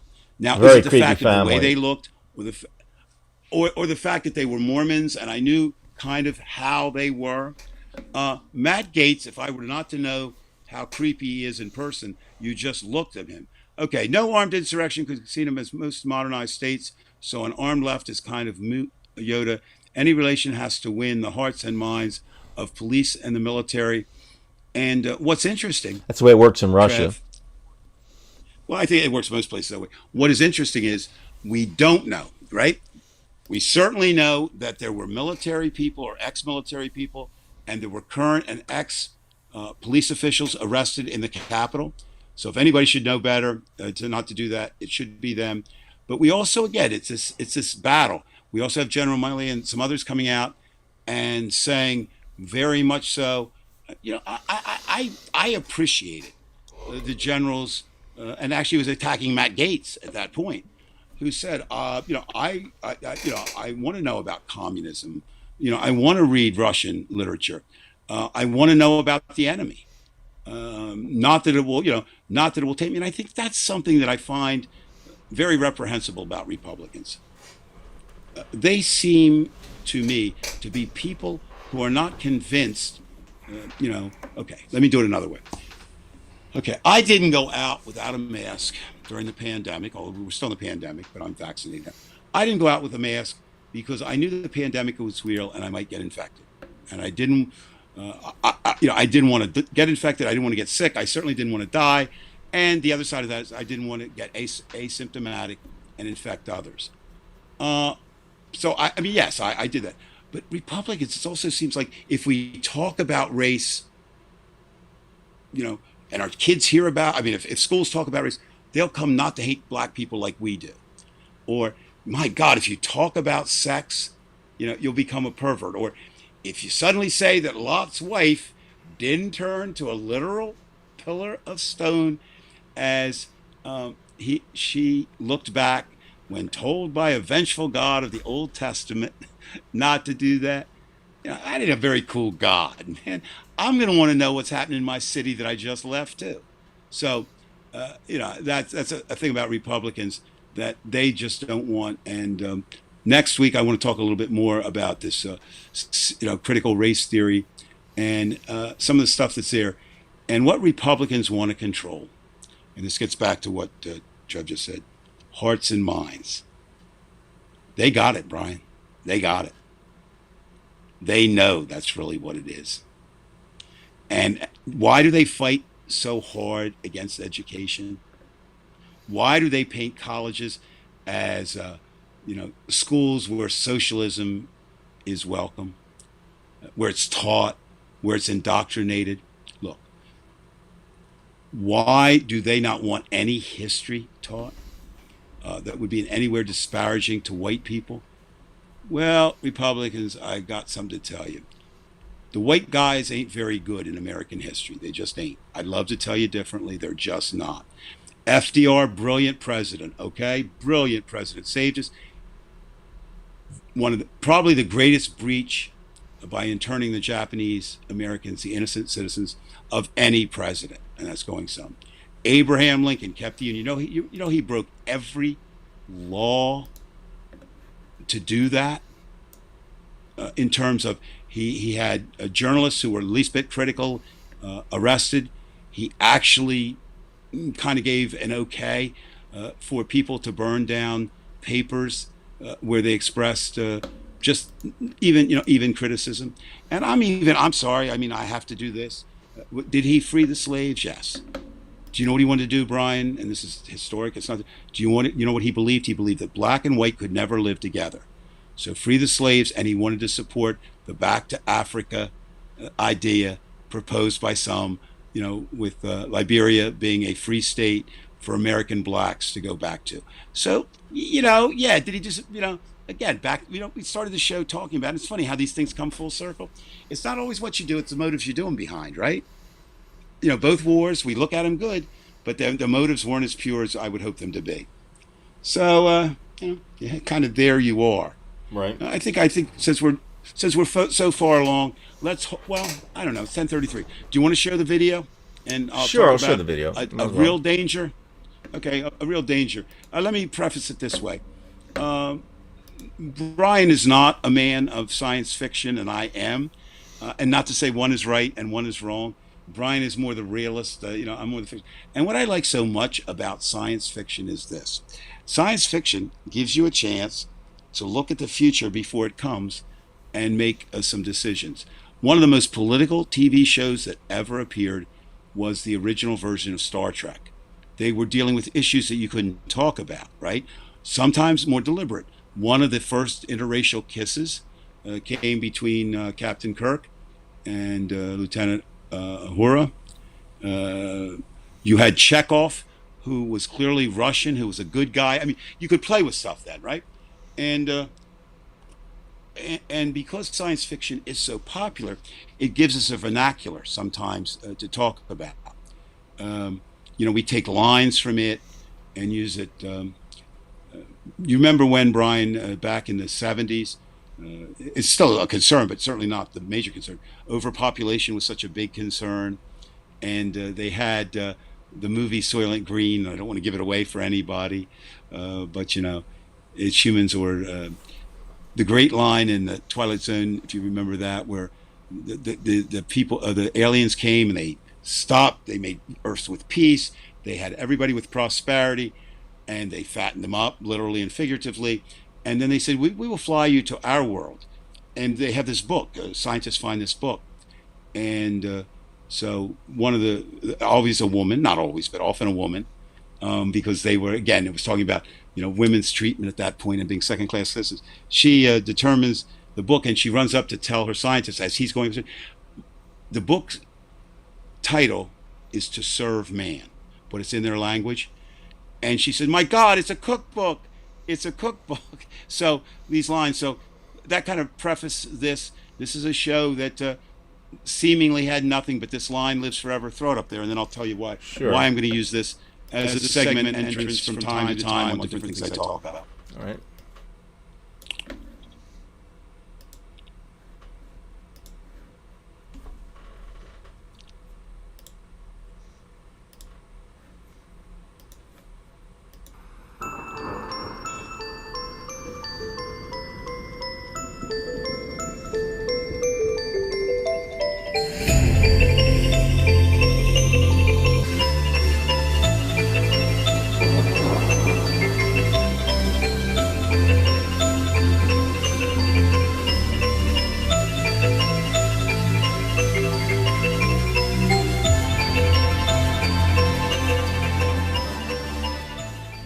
Danger, Will Robinson, danger! I'm like the robot from Lost in Space! Danger, Will Robinson! Danger, Will Robinson! Danger, Will Robinson. Danger. Danger, danger, Bart Simpson. Danger, Will Robinson! Pour me a slice, Will Robinson! Danger! Danger! Danger. Danger, danger, Will Robinson! Danger! Danger, Will Robinson! Danger, Will Robinson! Danger, Will Robinson. Danger, Will Robinson! Danger, Will Robinson. Danger, Will Robinson. Danger.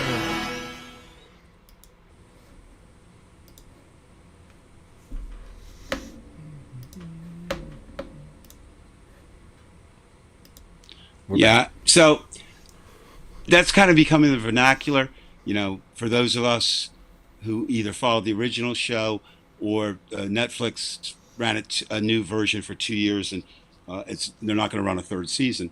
So Well, this CBS segment, really I'm always wanted going to knock them out. I know that. so Danger, Will Robinson, Danger. And from time to time, I'm going to find a story or stories that maybe, you know, don't look so dangerous on their face, or they get lost in the shuffle. There's a saying in journalism, like the big stories were always above the fold, right? So certainly, Trump says something's above the fold. But here's one that I think we got to do a Danger, Will Robinson with.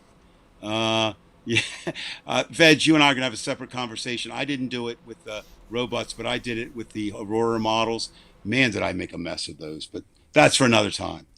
Are you aware, Brian, and again, you're speaking for every person, that Rupert Murdoch, who is Fox Corporation, has announced that Fox is now going to compete with the Weather Channel and have a 24-hour a day, 7 days a week Weather Channel of its own. Okay. Well, it's always nice to have some competition, maybe, but and it is fact. New York Times reported this week and named names. They are poaching some fairly interesting weather people from other channels and getting ready to run. There's no debut date yet, but of course, it's prompted great fear, as it should, that the Weather Channel, given Fox's history, shall we say, will be just as skewered, politicized, and detached from reality as Fox News. Now, we all have to be a little stupid, shall we say, to not realize that something's going on with the planet, and it's not, it's not just this. And I always refer to I forget what senator it was now. Hey, here's a snowball. I just packed it outside. So Imhoff. It was Imhoff. Or Donald Trump's. Yeah, that's right. It was Imhoff. And Donald Trump. Oh no, it's everything. The China virus. The China made bullshit. Logic tells you there's something going on, and you and I have debated, or not debated, talked about it. There's the two schools of thought. It's over now. The others, we still have some time. I'm hoping we still have some time. I don't know, but I certainly know this. Here's just two statistics that will prove why I think, and these are not made up. These are actual studies done by reputable organizations. Why I know that Fox is not going to be good for anyone concerned about climate change. In 2010, now I realize that was 11 years ago, but this was a study by the University of Maryland, showed that the more a person consumed Fox News, right, he or she was more likely to be misinformed about climate change when questioned on that subject. So certainly Fox News has a history, whether it's Sean Hannity and Fucker Carlson, or their news breaks, or their experts who come on. They have been consistent in their denial, and what's to say that they won't be consistent in their denial. But even a more recent one, I think, is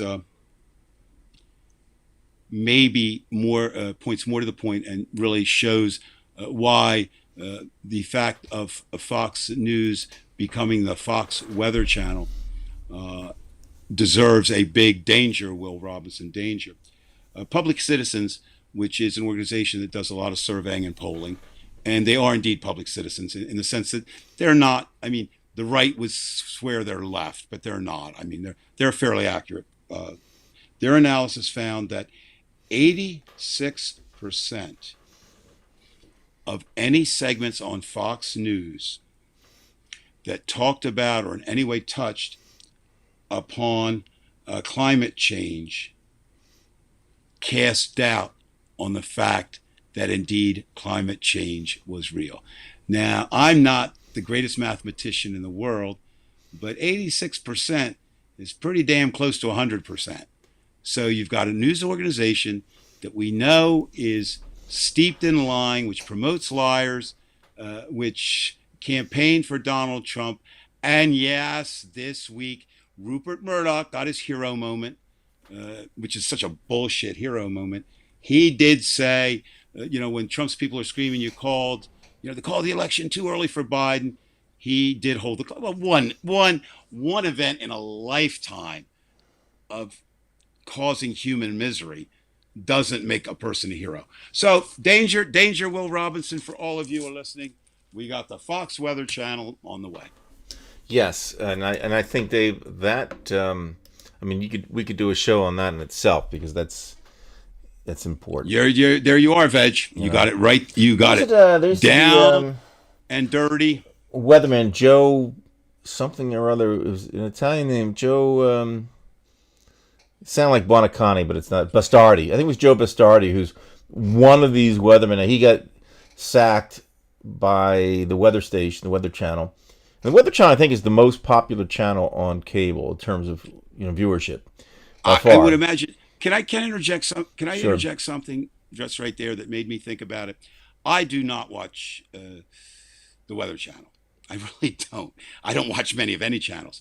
But we arrived here on what's I don't know, Saturday, right? So Thursday we arrived here, Wednesday, and the hurricane was coming on land, right?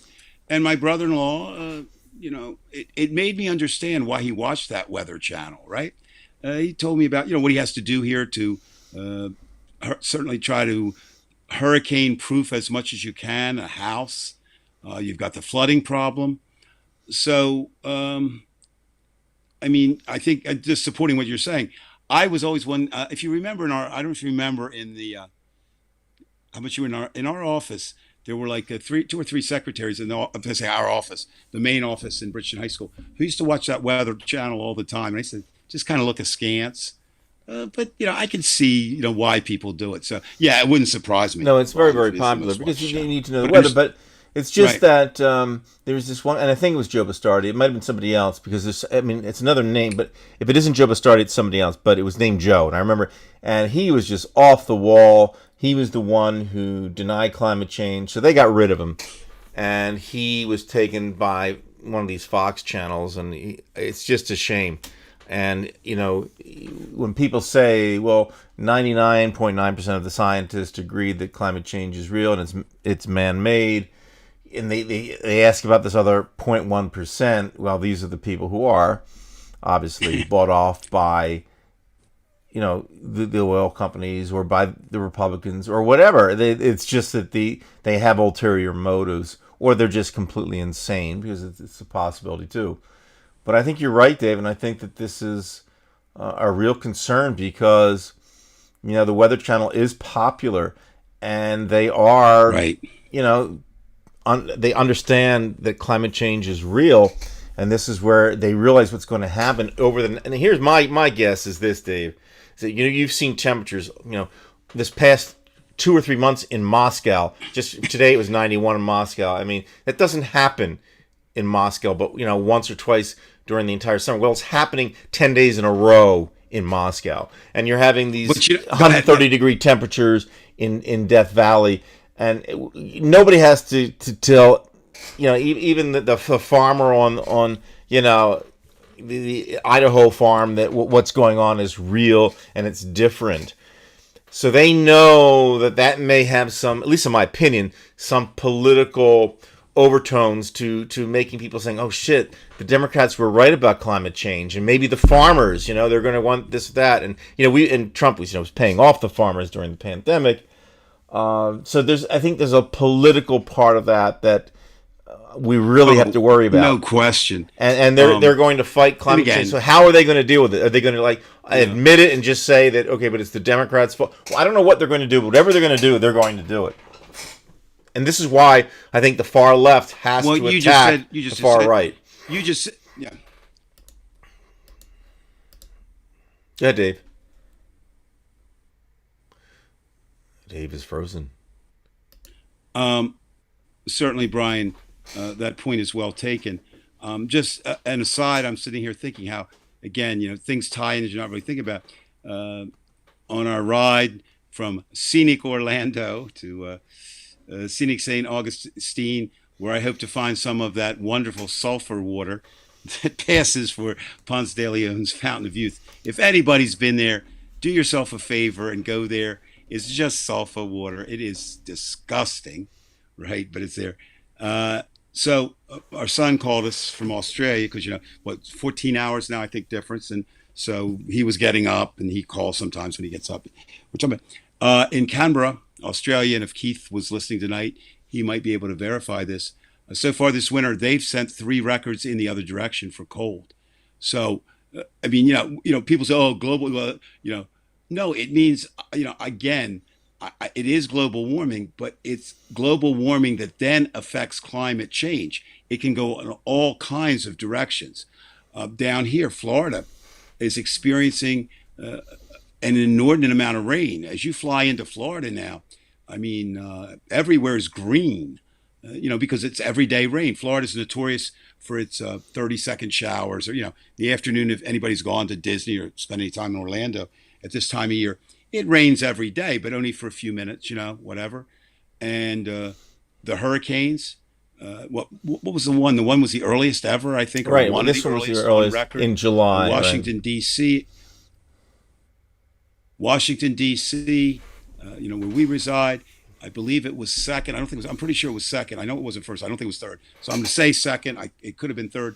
Warmest June since temperatures have been recorded. They're in neighboring Arlington to us, really almost Oklahoma or Texas-like twister. So, yeah, I mean, to deny it is just absurd, but somehow the Republicans will politicize it, and they will find a way to blame it. And if that gets on the Weather Channel, and that Fox viewers are going to go there, and maybe I'm wrong, but here's the other thing. And there was actually a comment in one of the articles I was reading about. Said, well, look at who they're recruiting. They named a couple of names. Well, if you remember, Brian, way back when, Fox News, they had a plan, but they did it kind of sneakily. They had some liberals on there. Do you remember Crossfire? Yes. The show that was on there for a while. They had, and they got a weak-link liberal who got his hat handed to him every week. Right. But they could say, oh, see, we represent. They still have people. Juan Williams, a relatively a liberal. Wallace, right? I mean, he's a good reporter. But it's not that. It's the Hannitys and the fucker Carlsons and the judge, whatever the hell her name is. Jeanine Pirro. The latest blonde bimbo. And I don't say that disparagingly about blondes nor women. I say it about those specific, that their breast size and their blonde hair lead them to being spokespeople there. And that is not conjecture. Roger Ailes literally drew the proportions for an acceptable reporter on that network when he was still there. So what I'm going to talk about, my last comment tonight, is truth and falsehood. We talked about that firehood of falsehood intro. Truth can be hard to determine, right? Especially if the truth involves some faith, like in religion, even some faith in humanity. But there is such a thing as true. Now, we can get into that great debate, which I've done in classes. Used to drive my kids crazy. I'd say, give me the complete answer for 2 + 2. And of course, they would say 4. And I'd say, no, I want it complete. And basically, the point was, this showed that 2 + 2 = 4, but 2 + 2 also equals 3 + 1, which equals 9 - 5. All these other variations. And that would lead me to talk about why words are different than math. But I mean, the essence is we all agree pretty much that 2 + 2 is 4, which then makes it a fact, right? It may or may not be a fact. To me, gravity is a fact. And the fact is that gravity can be different on different things. Hit a golf ball on the moon and see what happens. It's a golf ball. You can just play. There are facts. Then there are, there are in the, what would you say?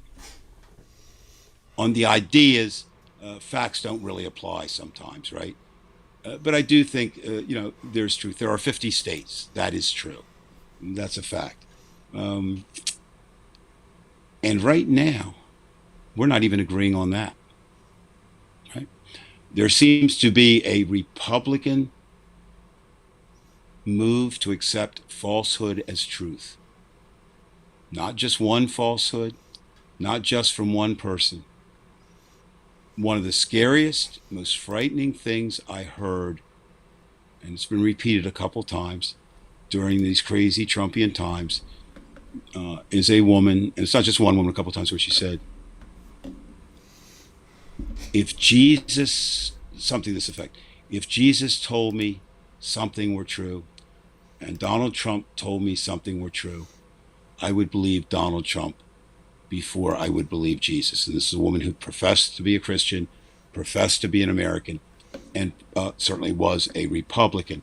Or the other side of that, people have said, which I mean, it's beyond, it's funny, but it's scary at the same time. Well, why wouldn't I believe Donald Trump? He's the only politician who's never lied to us. I read tonight a 2-sentence statement where there were minimally 5 lies in 2 sentences. That's a lot. And so I'm going to leave with this. I think it's those of us who are concerned about truth have to do 2 things. We have to know that, the truth sometimes is difficult to discern, but that's part of the reason we're here, is to figure out what is true and what's false. And if we do find that others are false, we have to fight their falsehoods with our truth. Right. Well said, and there you are. Well said, Dave. Well, I guess that makes another show for this week. You don't know how we do it, but we somehow do it. And here we are, finished. I want to thank everybody for coming by tonight. Please, again, if you are new to the channel, please make sure that you subscribe.